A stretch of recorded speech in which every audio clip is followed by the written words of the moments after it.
फलस्तीन का मुद्दा इन दिनों पूरी दुनिया के सामने। अल्लाह के रसूल ने कहा है ना कि इल्म हासिल करो चाहे चीन तक जाना पड़े। बुलडोजर लेकर के आपका घर गिरा रहे हैं तो कलेक्टर या जो कोई यूपीएससी से आया हुआ इंसान ये सोचता है कि किसी का भी घर कुचल करके चला जाएगा और दुनिया चुप रहेगी। काश दुनिया ये समझ पाती है झगड़ा क्या है। होटल पे, किसी ढाबे पे या किसी भी बच्चे को चाय ला करके सर्व करते हुए देखता हूं तो मैं कोशिश करता हूं कि उसे ले जाके किसी स्कूल में एडमिशन दिलाऊं ताकि वो आगे चल करके मुल्क का भविष्य ना खराब कर सके, वो पढ़े लिखे ताकि।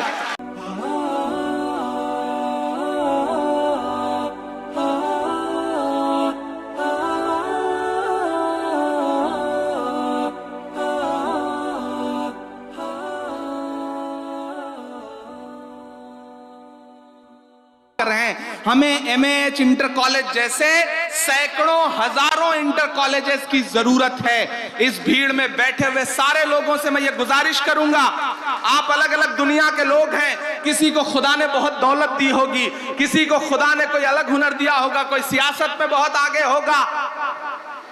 पूरा समाज हम नहीं बदल सकते, एक झटके में पूरा देश नहीं बदल सकते। अपने आसपास से बदलाव लाओ। खुदा कभी कभी क्या करता है कि आपको दौलत तो बहुत दे देता है, आप सोचते हो कि मेरा बेटा पढ़े, मैं इसे आईएएस कराऊं, इसे सीपीएमटी में ले जाऊं, पीएमटी कराऊं, नीट कराऊं, जो करना चाहे वो कराऊं। लेकिन कभी कभी ऐसा होता है कि खुदा दौलत तो देता है लेकिन आपके बच्चे को पढ़ने का मन नहीं देता। ऐसे में आपको क्या करना चाहिए? ऐसे में सिर्फ एक काम करिए कि अपने आसपास, अपने मोहल्ले में, अपने इलाके में नजर दौड़ाइए। 2-4 बच्चे ऐसे निकल आएंगे जो पढ़ना चाहते होंगे लेकिन उनके पास पढ़ने के संसाधन नहीं है, उनके वालिदैन इस लायक नहीं है कि अपने बच्चे को आगे पढ़ा सकें। उन बच्चों को अडॉप्ट करिए, उनकी तालीम का खर्च उठाइए, उन्हें आगे ले जाइए। ये सबसे बड़ा कंट्रीब्यूशन होगा आपका सोसाइटी के लिए। समाज ऐसे ही सुधरता है, समाज ऐसे ही आगे बढ़ता है। हर एक उम्मीद को, हर एक, जब ये कहा जाता है ना कि चारों तरफ मायूसी का आलम है, चारों तरफ मुश्किलें हैं, इन मुश्किलों का हल कैसे निकलेगा? हर एक उम्मीद को लाजिम है एक जरखेज मायूसी। गाजीपुर के अदब नवाज लोगों, सुनना मेरी बात को कि हर एक उम्मीद को लाजिम है एक जरखेज मायूसी। उजाला रात में होता है, जुगनू में नहीं होता। हर एक उम्मीद को लाजिम है एक जरखेज मायूसी। उजाला रात में होता है, जुगनू में नहीं होता। सहारा हो ना हो मैं नाव ले जाऊंगा साहिल तक, हुनर मल्लाह में होता है, चप्पू में नहीं होता। वो करना पड़ेगा, वो जज्बा आपको पैदा करना पड़ेगा। और इधर आपके खिलाफ साजिशें तो हैं, जानते हैं क्यों हैं? मुझे किसी ने एक दिन एक कहानी सुनाई। उसने कहानी सुनाई कि एक जुगनू जो है वो चमक रहा था, हर दिन जिस जंगल में रहता था वहां चमकता था, अपनी जिंदगी जी रहा था। एक दिन उसके पीछे एक सांप पड़ गया, सांप उसका पीछा ही ना छोड़े। जुगनू भागता रहा, सांप उसका पीछा करता रहा। जब जुगनू थक गया तो उसने सोचा मुझे सांप से नहीं चाहिए कि मेरे पीछे क्यों पड़ा है। वो रुक गया, उसने पलट के सांप से कहा कि भाई मुझे निकलना चाहते हो लेकिन मेरे 2 सवालों का जवाब दे दो फिर निकल लेना। सांप ने कहा अच्छा बताओ। तो उसने कहा ये बताइए आप जिस तरह की चीजें आप खाते हैं, जिस तरह के आप पतंगे खाते हैं, क्या मैं उसमें आता हूं? तो सांप ने कहा नहीं। तो जुगनू ने कहा सांप से ये बताइए मैंने आपका कोई नुकसान किया है? तो सांप ने कहा नहीं। तो बोला जब आपके मैं खाद्य श्रृंखला में भी नहीं आता, मैंने आपका कोई नुकसान भी नहीं किया, तो मुझे निगलना क्यों चाहते हो? तो सांप ने कहा मैं तुम्हें इसलिए निगलना चाहता हूं क्योंकि तुम चमकते बहुत ज्यादा। तो आपके साथ मसला यह है कि आप चमकते बहुत ज्यादा है, इसलिए लोगों की आंखों में चुभते भी बहुत ज्यादा है। यह हर दौर में होता रहा है। दुनिया के हर देश की पॉलिटिक्स 25 साल में एक नया शेप लेती है। हिंदुस्तान की पॉलिटिक्स भी एक नया शेप ले रही है और इस नए शेप में आपने देखा कि कुछ महीने पहले हुए इलेक्शन में सियासत ने एक नया शेप लिया कि तमाम नफरतें किनारे खड़ी रही और मोहब्बत का नारा लगाने वाले लोग पूरी मजबूती के साथ आगे आए। बस उनका एक ही नारा था कि नफरत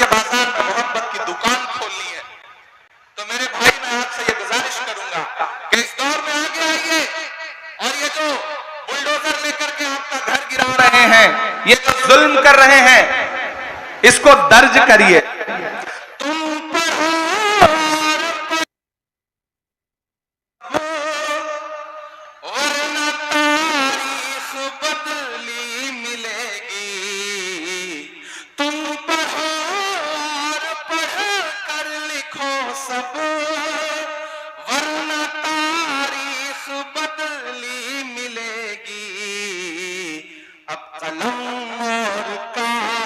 से बढ़कर दूसरा कोई चारा नहीं है।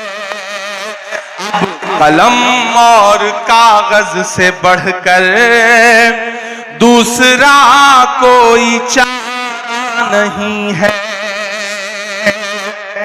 गलतियां तो हुई हैं, हम जब अपना गिरेबान पकड़ के उस पर झांकेंगे तब शायद हमें एहसास होगा कि हमसे चूक तो हुई है, कहीं ना कहीं चूक तो जरूर हुई है। मैं एक मतलब और दो शेर सुनाता हूं, फिर आपसे थोड़ी सी संजीदा गुफ्तगू करूंगा कि आज तारीख है हैरान, कहां चूक हुई। सुनिएगा गाजीपुर वालों, और इसे घर लेकर के जाइएगा और रात की तन्हाई में जब सुकून से बैठिएगा तो सोचिएगा कि आपके हमुम्र एक बेटे ने, एक भाई ने आकर के बड़ी संजीदा सी एक बात कही है कि आज तारीख है हैरान, कहां चूक हुई। हमारी नस्लों का अलमिया क्या है? हम अभी पिछले 300-400 साल से बाहर ही नहीं निकल पाए। हर चौराहे पे नवाब साहब बैठे हैं, हर चाय की दुकान पर शहंशाह बैठा हुआ है अपनी दुनिया में मस्त। समाज से कोई लेना देना नहीं है। मैं उसके लिए ये मिसरा पढ़ रहा हूं कि आज तारीख है हैरान, कहां चूक हुई। सोचिएगा कभी सुल्तान, कहां चूक हुई। सोचिएगा कभी सुल्तान, कहां चूक हुई। तुम पे दौलत भी है, तादाद भी, ताकत भी है। तुम पे दौलत भी है, तादाद भी, ताकत भी है। फिर भी हो बेसरो सामान, कहां चूक हुई। फिर भी हो बेसरो सामान, कहां चूक हुई। और एक बड़ा कड़वा शेर पढ़ता हूं कि हल हुआ करते थे दुनिया के मसाइल जिनसे, हल हुआ करते थे दुनिया के मसाइल जिनसे। मसला अब है मुसलमान, कहां चूक हुई। मसला अब है मुसलमान, कहां चूक हुई। और ये जो शेर पढ़ने जा रहा हूं, अब तक जो कुछ बोला है वो एक तराजू पर, और अब जो बोलने जा रहा हूं वो इस एक पल्ले पर। यहां से वहां तक डाइस पर मौजूद हर एक शख्स, इधर जो माएं बहनें बैठी हैं, सबकी दुआएं मांगता हूं इस शेर पर कि मसला अब है मुसलमान, कहां चूक हुई। रह गया किस लिए तू इल्म हुनर में पीछे, रह गया किस लिए तू इल्म हुनर में पीछे। है तेरे पास तो कुरान, कहां चूक हुई। है तेरे पास तो कुरान, कहां चूक हुई। बस यही एक खराबी है मेरे अंदर भी, बस यही एक खराबी है मेरे अंदर भी। सोचता रहता हूं इमरान, कहां चूक सोचता रहता हूं इमरान कहां चूक हुई। बहुत शुक्रिया, बहुत मोहब्बतें। एक बार जोरदार ताली बजाइए आप। मुझे पता है आप पिछले 4-5 घंटे से यहाँ बैठे हैं और मुसलसल भाषण सुन रहे हैं। गर्मी बहुत है, मैं भी पसीने से सराबोर हूँ। रमेश सोस का शेर है कि नया पाने की चाहत में पुराना छूट जाता है। तुझे अपनाऊं तो मुझसे जमाना रूठ जाता है। मोहब्बत पढ़ने लिखने में बहुत आसान है, लेकिन मोहब्बत को निभाने में पसीना छूट जाता है। तो आप भी हमारी मोहब्बत में बैठे हैं, हम भी आपकी मोहब्बत में यहाँ खड़े हैं। मैंने कहा ना, मैं रात में शाम में लंदन से लौटा और सो भी नहीं सका था।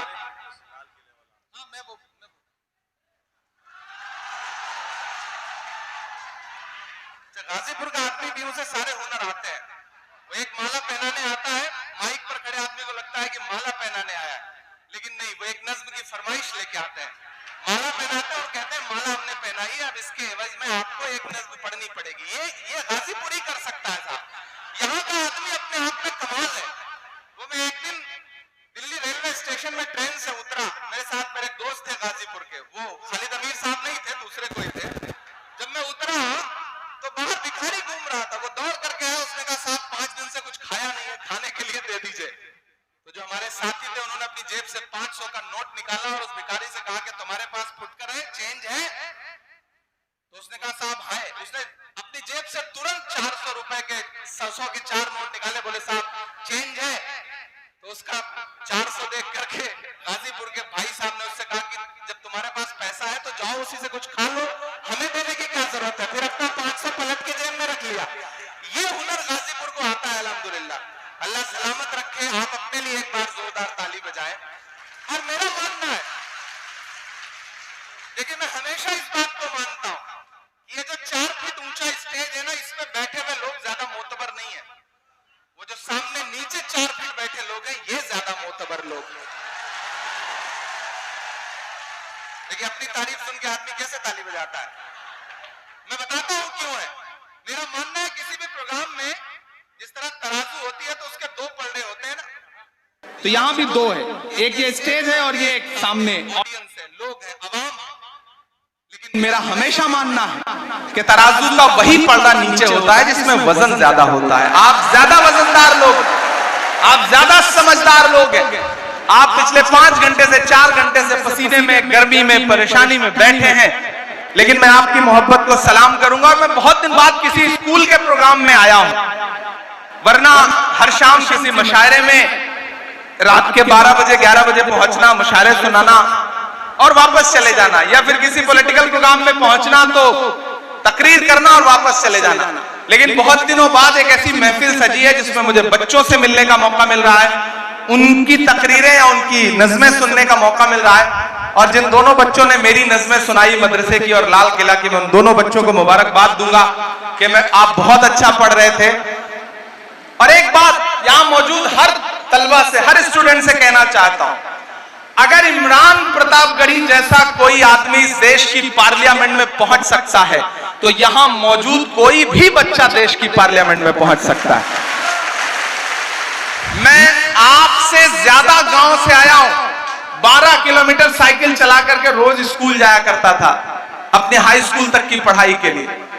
तो अपने अंदर के हुनर को पहचानिए, उसे बड़ा बनाइए, वो किसी भी फील्ड का हो, और अपनी मंजिलें तय करिए, अपनी लड़ाई तय करिए। सामाजिक न्याय के खिलाफ लड़ने वाले लोगों ने अपने हथियार बदल दिए हैं, तौर तरीके बदल दिए हैं, तो सामाजिक न्याय की लड़ाई लड़ने वालों को भी अपने तौर तरीके बदलने पड़ेंगे। अगर आपको लगता है कि पुराने भाषणों से, पुरानी तकरीरों से काम चल जाएगा, तो नहीं चलेगा। गाजीपुर वालों और गाजीपुर के साथ साथ यहां खड़े होकर के पूरे हिंदुस्तान की आवाम से कहना चाहता हूं कि ये जो घरों को तोड़ने की साजिशें हैं, इस लड़ाई को लड़ने के लिए आपको तरीके बदलने पड़ेंगे। आरटीआई है, राइट टू इंफॉर्मेशन है आपके पास, राइट टू एजुकेशन है आपके पास, राइट टू फूड है। यूपीए 2 ने दिया है आपको ये हथियार, इन हथियारों का इस्तेमाल करिए। अगर कहीं आपके इर्द गिर्द ऐसा कुछ हो रहा है, हम लोग इस लड़ाई को लेकर के, अभी जो मध्य प्रदेश में हुआ है, उस लड़ाई को लेकर के सुप्रीम कोर्ट जा रहे हैं। के साथ। और आपसे भी गुजारिश करता हूं कि इस भीड़ में तमाम वकील बैठे होंगे, सामाजिक कार्यकर्ता बैठे होंगे, पहचानिए उनको जो चिन्हित करके आपके घरों पे बुलडोजर चलवा रहे हैं, चाहे वो कोई अधिकारी हो चाहे कोई नेता हो। जो राइट टू इंफॉर्मेशन का अधिकार है ना आरटीआई का, उनकी भी जमीनों के लिए, उनके भी घरों के लिए, उनकी भी संपत्तियों के लिए आरटीआई लगाइए। जो कलेक्टर या जो कोई यूपीएससी से आया हुआ इंसान ये सोचता है कि किसी का भी घर कुचल करके चला जाएगा और दुनिया चुप रहेगी, तो उसके खिलाफ भी आरटीआई लगाइए। पता करिए कि उनका जो घर बना है उसका नक्शा पास है या नहीं पास है। यह लड़ाई इस देश के तमाम सामाजिक कार्यकर्ताओं को, इस देश के तमाम वकीलों को, शिक्षाविदों को मिलकर लड़नी पड़ेगी, वरना इस देश के दलित हो, आदिवासी हो, अल्पसंख्यक हो, पिछड़े हो, महिलाएं हो, जो जुल्म सितम की इंतहा इबारत लिखी जा रही है, उसे आने वाली सदियां याद रखेंगी। मैं आखिर में थोड़ी देर आपसे और गुफ्तगू करूंगा, लेकिन एक नज्म पहले सुनाऊंगा उसके बाद। कि जख्म पर जख्म खा के निकले हैं। लोग कहते हैं इमरान बदल तो नहीं गए सियासत में जाने के बाद, लहजा नर्म तो नहीं कर लिया। एक दिन पार्लियामेंट में एक साथ 146 एमपी सस्पेंड किए गए। 146 मेंबर ऑफ पार्लियामेंट एक दिन में, पिछले इससे पहले वाले सेशन में जब सस्पेंड किया गया तो मैं बाहर निकला तो मीडिया के साथ ही खड़े थे। जैसे ही पार्लियामेंट की चौखट से बाहर आया तो उन्होंने कहा इमरान साहब आप सारे लोग सस्पेंड हो गए। मैंने कहा ये तो तमगा है, तमगा लेके आ रहा हूं, सस्पेंड हुआ तो कौन सा, मायूस होके निकला हूं। तब मैंने एक नज्म कही कि जख्म पर जख्म खा के निकले हैं, हाँ मगर मुस्कुरा के निकले हैं। मुझे लगना चाहिए कि मैं गाजीपुर में खड़ा हूं, एमएच इंटर कॉलेज में खड़ा हूं। मेरे सामने मेरी बुजुर्ग नस्लों के साथ साथ मेरी नई पीढ़ी भी खड़ी है, जिसके खून में बहुत जोश है, जज्बा है, हिम्मत है। कि जख्म पर जख्म खा के निकले हैं, हाँ मगर मुस्कुरा के निकले हैं। सर झुकाने का हुक्म जब आया, तैयार रहना अगले मिसरे पे, कि सर झुकाने का हुक्म जब आया और भी सर उठा के निकले हैं, नारे हक लगा के निकले हैं। थक गए क्या आप? थक गए मुझे ऐसा लग रहा, तो मुझे लगना चाहिए कि आप थके नहीं हैं। जख्म पे जख्म खा के निकले हैं, हाँ मगर मुस्कुरा के निकले हैं। सर झुकाने का हुक्म जब आया और भी सर उठा के निकले हैं, नारे हक लगा के निकले हैं, नारे हक लगा के निकले हैं। कि सच का नारा बुलंद करते हैं। शायर इशारे में अपनी बात कहता है, और अगर लगे कि बात आया हो गई है तो मुझे सुन के बताना गाजीपुर वालों।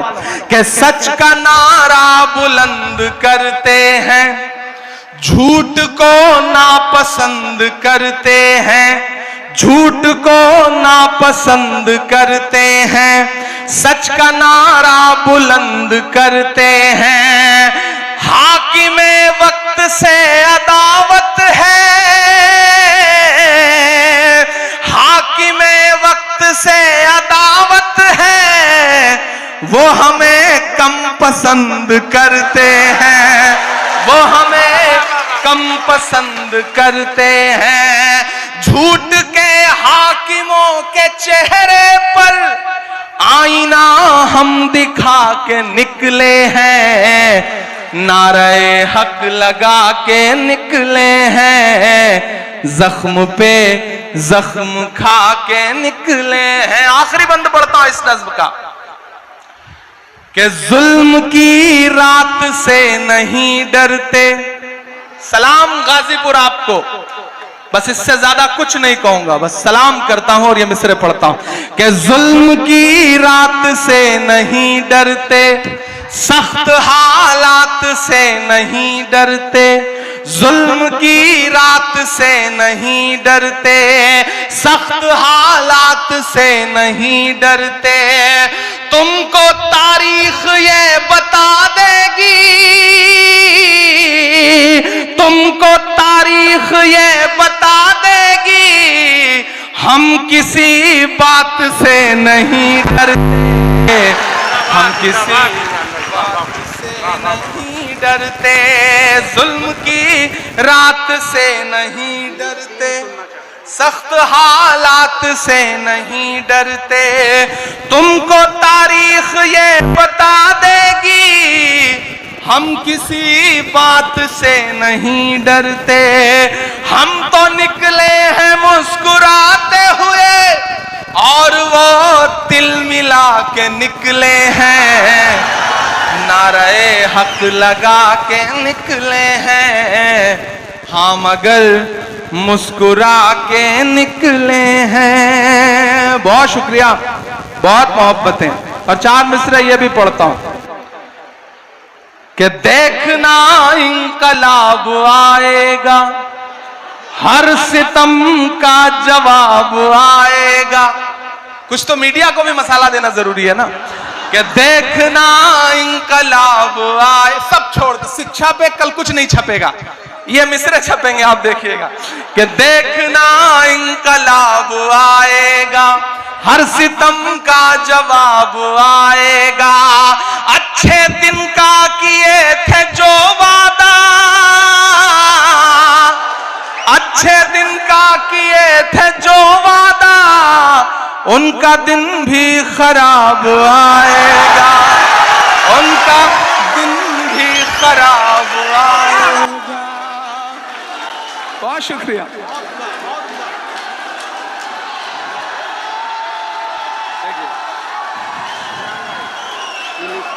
हाँ मैं पढ़ दूँ। नहीं, बहुत शुक्रिया। दरअसल मुझे ऐसा बीच में लग रहा था कि आप थक गए हैं, तो आपको जगाने के लिए मुझे करना पड़े कि देखना इंकलाब आएगा, हर सितम का जवाब आएगा। अच्छे दिन का किए थे जो वादा, उनका दिन भी खराब आएगा, उनका दिन भी खराब आएगा, उनका दिन भी खराब आएगा। मुझे बार बार एक नज्म के लिए बादशाह राही साहब और हमारे जो नाजिम है वो कह रहे फलस्तीन वाली नज्म सुना दीजिए, वो बहुत जरूरी है। मुझे लगता है कि जब आप सामाजिक न्याय की बात करते हैं तो भारत तो ऐसा देश है जहां वसुधैव कुटुंबकम की बात की जाती है। संपूर्ण विश्व का घर है, संपूर्ण वसुधा है, वसुधैव कुटुंबकम, यानी कि संपूर्ण विश्व की जो धरा है वो हमारा परिवार है। ऐसे में मैं एक नज्म सुना देता हूं, फिर उसके बाद आपसे सामाजिक न्याय के इस विषय जो इन दिनों पूरी दुनिया में पढ़ रहा हूं और पूरी दुनिया में बहुत दर्द के साथ सुनी जा रही है। मुझे खुशी है कि चाहे यूएनओ हो या फिर अंतरराष्ट्रीय कोई भी मंच हो, भारत की सरकार, यहां पे नेता कोई भी बात करें, लेकिन अंतरराष्ट्रीय मंचों पर जब भी हमारी सरकार खड़ी होती है तो वो पुरजोर तरीके से फिलिस्तीन का समर्थन करती है। इस बात के लिए एक जोरदार ताली बजाइए आप सारे लोग। आयरन लेडी स्वर्गीय इंदिरा जी के जमाने से जो भारत और फलस्तीन के रिश्ते शुरू हुए थे, वो रिश्ते बड़े गाढ़े हैं और मुझे लगता है कि भारत की जो विदेश नीति है वो विदेश नीति हर मजलूम राष्ट्र के साथ खड़े होने की नीति है, जो पंडित जवाहरलाल नेहरू जी ने, राजीव जी ने, लाल बहादुर शास्त्री जी ने शुरू की थी, उसे आगे ले जाने की जरूरत है और कुछ हद तक ये सरकार भी उसका समर्थन करती है, उसी नीति पे चलती है। मैं एक नज्म पढ़ता हूं, फलस्तीन का मुद्दा इन दिनों पूरी दुनिया के सामने। मैं जब भी किसी दर्द को आवाज देना चाहता हूं तो मुझे अल्लामा इकबाल याद आते हैं और दुआ की शक्ल में मेरा दिल करता है कि मैं हाथ उठाऊं उसकी बारगाह में जो पूरी दुनिया को चलाने वाला है, पूरी दुनिया का मालिक है। और जब मैं ऐसी कोई बात कहना चाहता हूं तो मुझे अल्लामा इकबाल की वो नज्म याद आती है जो पूरी दुनिया में मकबूल है कि लब पे आती है दुआ बन के तमन्ना मेरी। मैं इस एक मिसरे को उठाता हूं और एक मुकम्मल नज्म आपको सुनाता हूं, आपकी आंखों में वो तमाम मंजर तैरते जाएंगे। इधर जो लोग बैठे हैं सब थोड़ी देर के लिए मुझे आपकी संजीदगी चाहिए। लब पे आती है दुआ बन के तमन्ना मेरी, लब पे आती है दुआ बन के तमन्ना मेरी। सुन ले तू आज ये फरियाद खुदाया मेरी, लब पे आती है दुआ बन के तमन्ना मेरी। तेरे महबूब ने जिस सिमत किए थे सजदे, तेरे महबूब ने जिस सिमत किए थे सजदे, हुक्म से तेरे वो असहाब नबी के सजदे, हुक्म से ते वो असहाबे नबी के सजदे। सैकड़ों गम लिए सीने में है गमगीन खड़ा, सैकड़ों गम लिए सीने में है गमगीन खड़ा। अब फकत तेरे भरोसे है फलस्तीन खड़ा, अब फकत तेरे भरोसे है फलस्तीन खड़ा। काश दुनिया ये समझ पाती है झगड़ा क्या है, काश दुनिया ये समझ पाती है झगड़ा क्या है। आपके घर पे किसी गैर का कब्जा क्या है, तू जो चाहे तो हर एक बात को बेहतर कर दे। एक नजर डाल के हालात को बेहतर कर दे, लब पे आती है दुआ बन के तमन्ना मेरी। को पढ़ा, चूंकि मैं खुद इस नज्म को कहते हुए बहुत रोया, तो मेरे साथ लोग गुनगुनाने लगते हैं, तो मुझे लगता है कि आपके मिसरे की हद ये है कि आखिरी आदमी तक को आपका अगर मिसरा याद है तो किसी शायर के लिए इससे बड़ी कमाल की बात कुछ नहीं हो सकती। मैं पढ़ता हूं अगला है मेरी,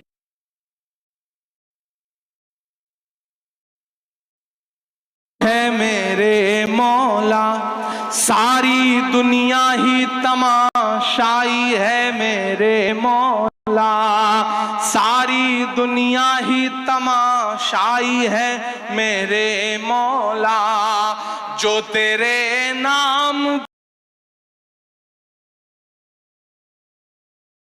इसमें हम सब की भी रुसवाई है मेरे मौला। उनकी उजड़ी हुई बसी की सराए सुन ले ऐ खुदा, क़िबले अव्वल की दुआएं सुन ले। तू जो चाहे तो बुरा वक्त भी टल जाएगा, रात की कोख से सूरज भी निकल आएगा। लब आती है दुआ बन के तमन्ना मेरी। आखिरी बंद पढ़ता हूं इस नज़्म का कि दूध मुहे बच्चों के हैं, दूध मुहे बच्चों के भी ख्वाब हुआ करते हैं, आदाब हुआ करते हैं, आदाब हुआ। हम नहीं कहते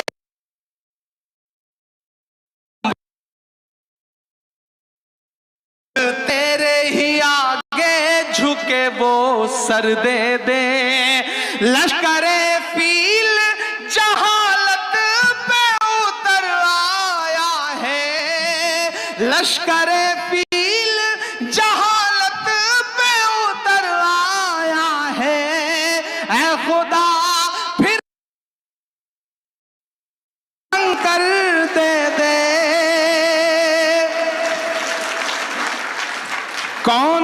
कहता है कि जो भारत का पैगाम है, कौन कहता है कि नफरत से चलेगी दुनिया, तू दिखा दे के मोहब्बत से चलेगी दुनिया, तू दिखा दे के मोहब्बत से चलेगी दुनिया।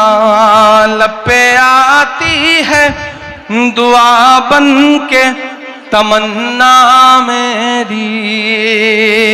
बहुत शुक्रिया, बहुत मोहब्बतें।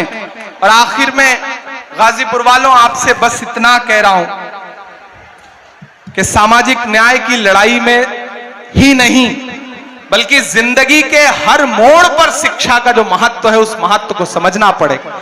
अपने बच्चों को पढ़ाने का जज्बा पैदा करिए और ये 4 मिसरे मेरे घर लेकर के जाइए कि इस तरह हौसले आजमाया करो, मुश्किलें देख कर मुस्कुराया करो, मुश्किलें देख कर मुस्कुराया करो। दो निवाले भले कम ही खाया करो, अपने बच्चों को लेकिन पढ़ाया करो, अपने बच्चों को लेकिन पढ़ाया करो। शिक्षित होइए, संगठित होइए।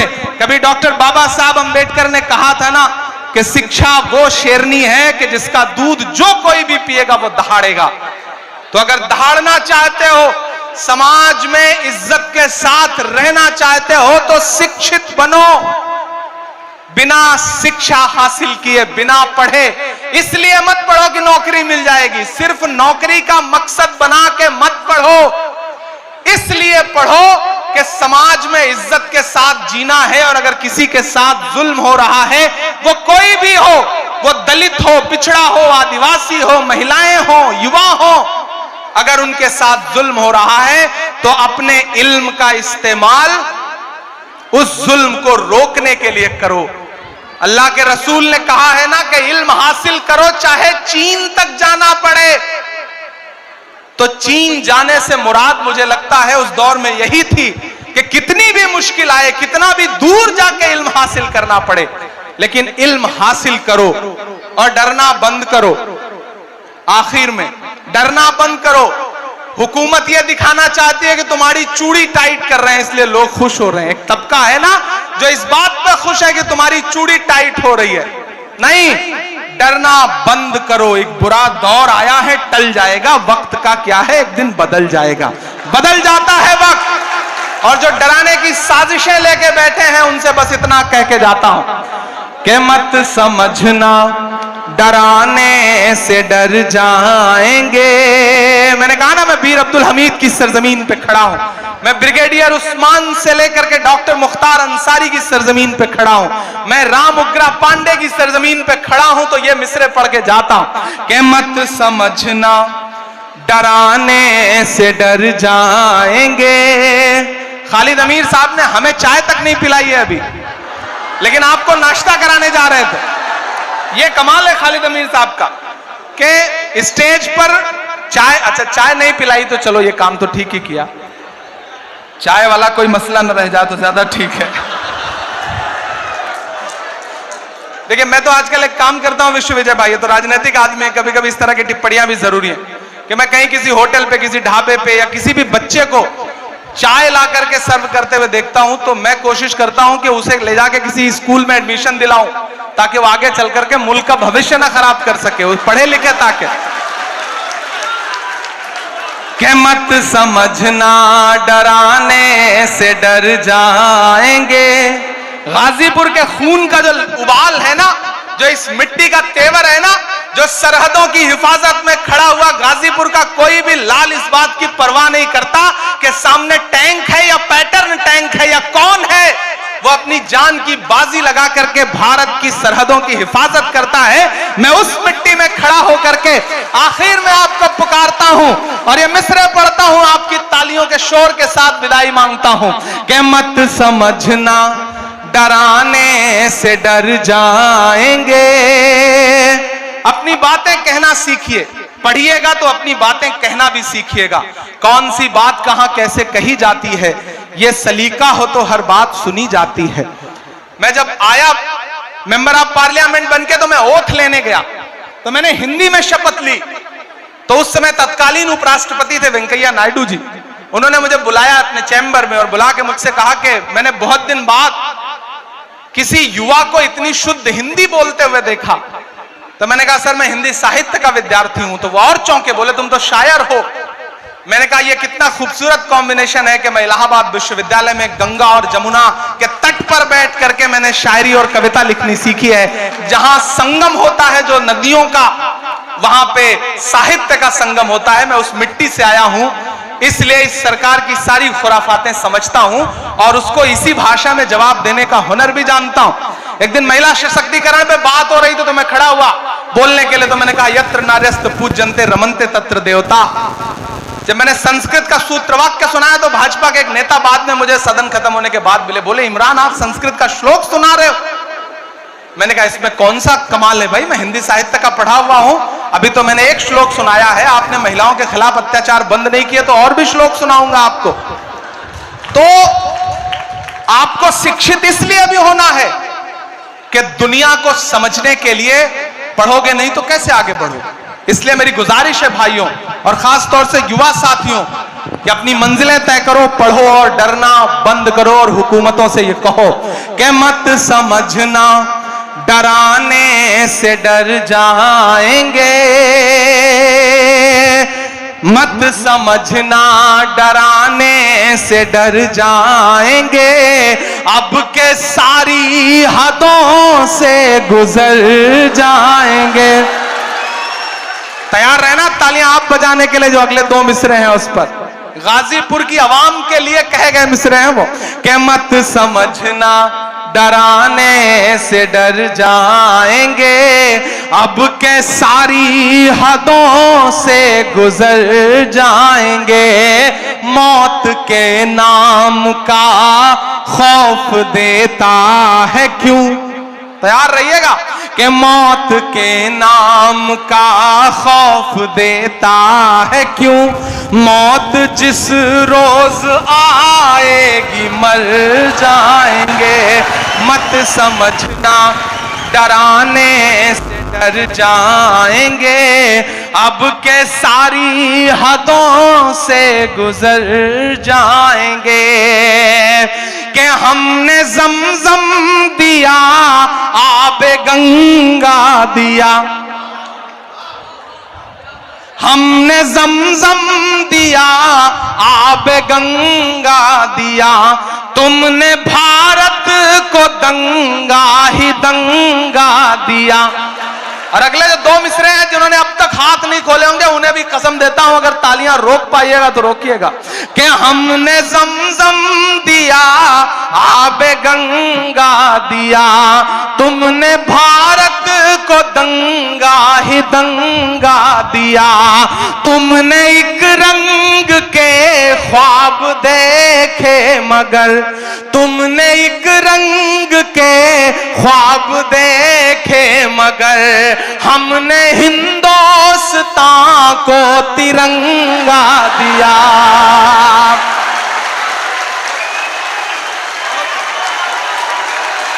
बहुत शुक्रिया।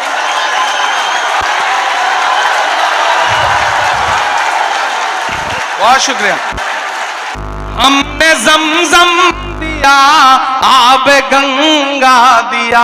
जब जब मुझे लगता है कि आप थक गए हैं तब तब आप मुझे गलत साबित कर देते हैं कि हमने जमजम दिया आब गंगा दिया, तुमने भारत को दंगा ही दंगा दिया, तुमने एक रंग के ख्वाब देखे मगर, हमने हिंदुस्तान को तिरंगा दिया।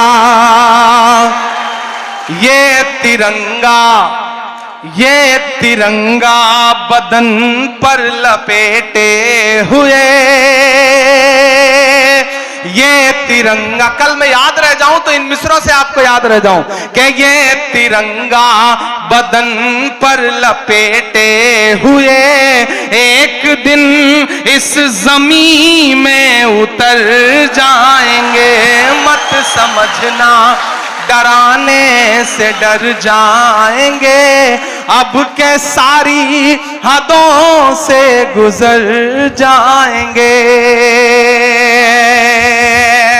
ये तिरंगा बदन पर लपेटे हुए एक दिन इस जमीन में उतर जाएंगे। और ये मिसरा सुनिएगा कि ख्वाब तू देखने लग गया कौन से, तेरी ख्वाहिश है अब सब रहे मौन से।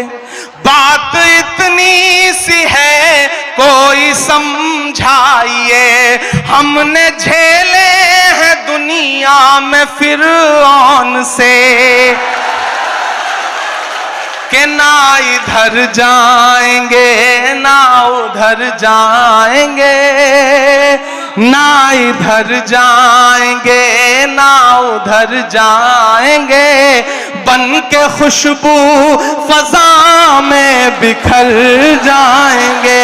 मत समझना डराने से डर जाएंगे, अब के सारी हदों से गुजर जाएंगे। और आखिरी बंद पढ़ता हूं इस नज्म का कि आंख मूंदे कहां तक गुजरता चलूं, ये तो मुमकिन नहीं है कि डरता चलूं। आंख मूंदे कहां तक, आंख मूंदे कहां तक गुजरता चलूं, ये तो मुमकिन नहीं है कि डरता चलूं। मैं क्या शायर भी हूं और मुअर्रिख भी हूं, मैं क्या शायर भी हूं और मुअर्रिख भी हूं। जुल्म जितने भी हों दर्ज करता चलूं, आंसुओं की गवाही से लिखता रहूं, खून दिल की सियाही से लिखता रहूं, आंसुओं की गवाही से लिखता रहूं, खून दिल की सियाही से लिखता रहूं। हमने जो कह दिया कह दिया कह दिया, अब ये मुमकिन नहीं कि मुकर जाएंगे। मत समझना डराने से डर जाएंगे, अब के सारी हदों से गुजर जाएंगे। वारिस हसन साहब, खालिद अमीर साहब और पूरी इंतजामिया कमेटी और खास तौर से इस कॉलेज के जो टीचर्स हैं, मैं सबका नाम नहीं जानता, लेकिन मैं उनको खुसूसी तौर पर मुबारकबाद देता हूं। मैं जानता हूं कि एक इवेंट करना कितना मुश्किल काम होता है, और इस तरह से जिसमें सियासत के भी रंग हो, अदब के भी रंग हो और कल्चरल प्रोग्राम भी हो, उसे संजोना बहुत मुश्किल काम होता है। लेकिन खालिद अमीर साहब को मुबारकबाद के ये मुझे बुला के नहीं लाए, ये मुझे पकड़ के लाए। मतलब मैं ये जुमला इस्तेमाल कर रहा हूं, एक होता है पकड़ के बुलाना।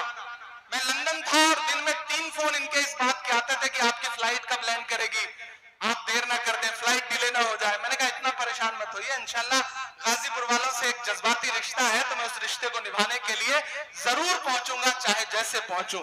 मैं आपके बीच में हाजिर हुआ, यहाँ जो आवाम बैठी है और स्टूडेंट्स जो बैठे हैं उन सबका बहुत शुक्रिया अदा करता हूँ। मैं महाराष्ट्र से मेंबर ऑफ पार्लियामेंट हूँ, तो अपना बजट यहाँ कुछ नहीं दे सकता, ये मेरी एक मजबूरी है। अगर मैं उत्तर प्रदेश से मेंबर ऑफ पार्लियामेंट होता तो मेरी कोशिश होती तो मैं 1 साल का पूरा 5 करोड़ इस इंस्टीट्यूशन को दे देता।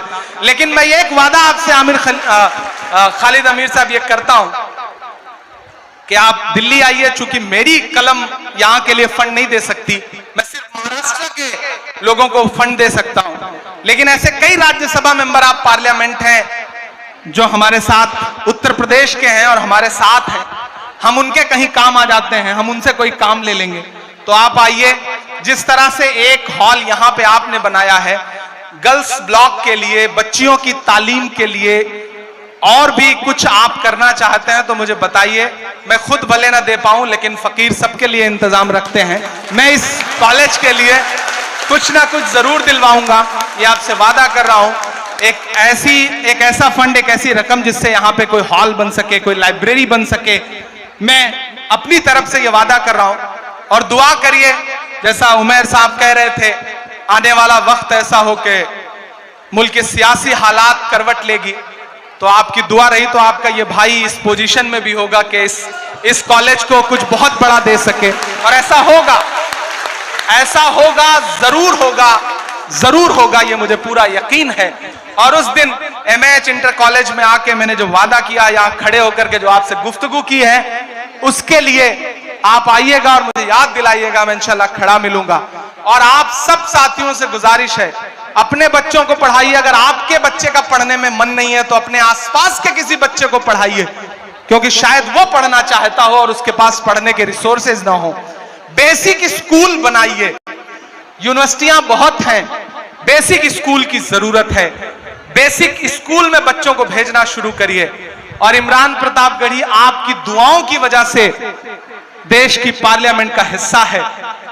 मुझे याद है कि 2019 में जब राहुल गांधी जी ने मुझे बुलाया तो उन्होंने 3-4 मुलाकातों के बाद मुझे लगा कि ये आदमी वो आदमी है जिसके साथ इस देश की सियासत में सामाजिक न्याय की लड़ाई लड़ी जा सकती है। मैं राहुल गांधी जी के कदम से कदम मिला करके पूरे हिंदुस्तान में चल रहा हूं, लड़ रहा हूं।